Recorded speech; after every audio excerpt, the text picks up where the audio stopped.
مگنت جرثقیل‌های سختی، حالا بستگی به کیلوواتشون داره، بزرگ کوچیکشون. اینا رو میخوایم امروز تست کنیم.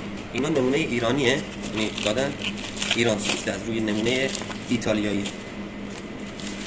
این صورته نمونه ایرانیشه. حالا بازم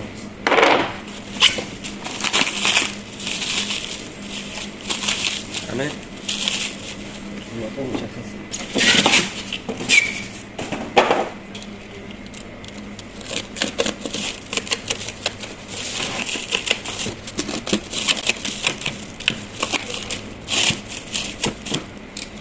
حالا یه دونهشو تست می‌کنیم. بریم برای تستش. این مگنت توی یک محفظه قرار میگیره که اون محفظه کوب میشه با خود الکتروموتورش.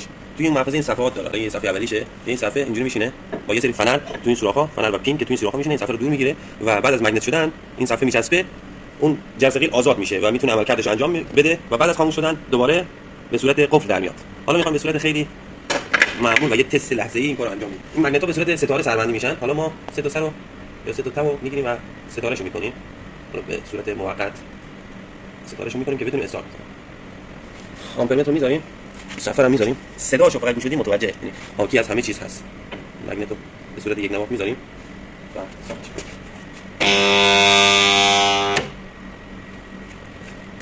مگنت شد. حتی امکان داره همین الان هم حالت مگنتی رو داشته باشه. یه لحظه حالت مگنتی رو داشتیم. مثلا حالا یه فاز دیگه شد. باز صورت مگنت نگاه می‌کنم. ببینید استوب.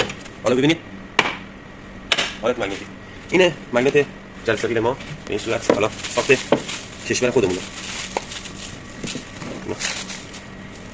سیمپیچه و یه هسته، هیچ چیز خاصی نداره.